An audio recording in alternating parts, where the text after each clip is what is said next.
Demandez ce qui vous a marqué dans l'actualité de la semaine.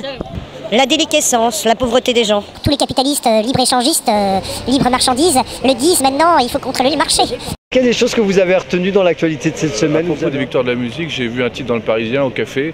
J'ai vu un truc drôle, c'était marqué. Putain, voir. Ah oui, des personnes ayant peu de visibilité à la télévision sont favorisées au détriment de certaines stars. Le coureur qui a tué sa femme là. Ah, raconte en 2 mots, je suis pas au courant. Le 13 février avant sa 21, je crois que c'est une surprise en fait. Et en fait la femme elle a débarqué chez lui, sa copine, cette copine, et il l'a tué à coup de fusil. Il a mis 3 coups de balle. Il a tué sa copine. Sa petite copine, ouais.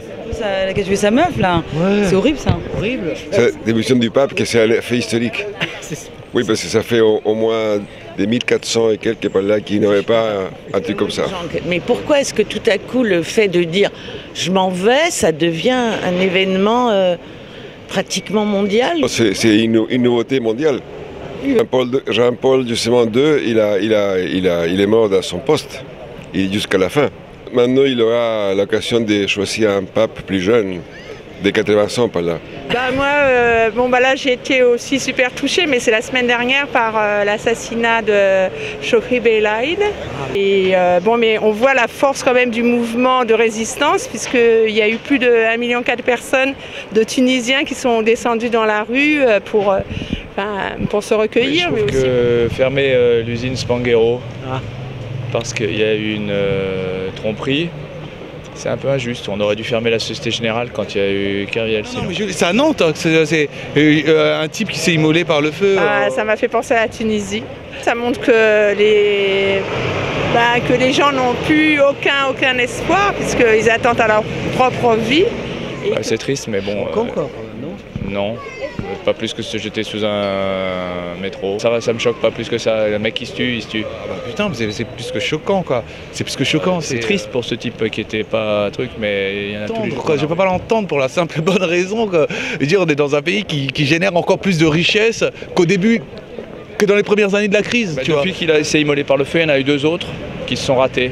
Je trouve que c'est pas malin. Alors qu'on est plus riche qu'il y a 40 ans, comment on peut accepter ça quoi? Au Mali, c'est compliqué. Moi, je suis contente que Tombouctou soit sauvé comme ça des barbares et de la population et tout ça, mais je pense que de toute façon, c'est une position intenable. On ne va pas y rester au Mali. Ce qui me gêne dans l'histoire de la France au Mali, c'est que j'ai l'impression qu'il y a un discours dominant des médias. J'ai quand même lu un petit papier du Monde qui expliquait que les journalistes étaient quand même encadrés par l'armée.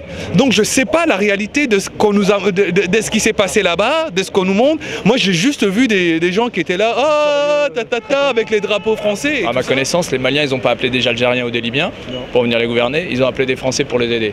Les Français ont été les seuls à les aider.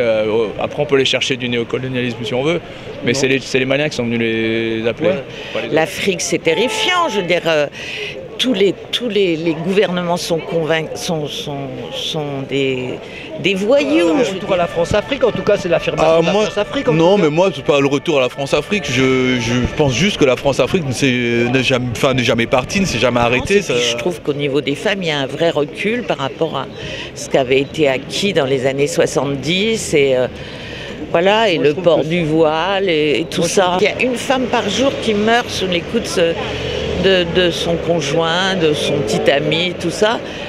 On n'ose à peine y penser, quoi. Comment c'est possible? Je pense que les femmes, elles vont jusqu'au bout de leur désir. Elles savent en tous les cas où est leur désir. Les hommes, c'est plus flou, quoi. Ouais, nous, on est un peu...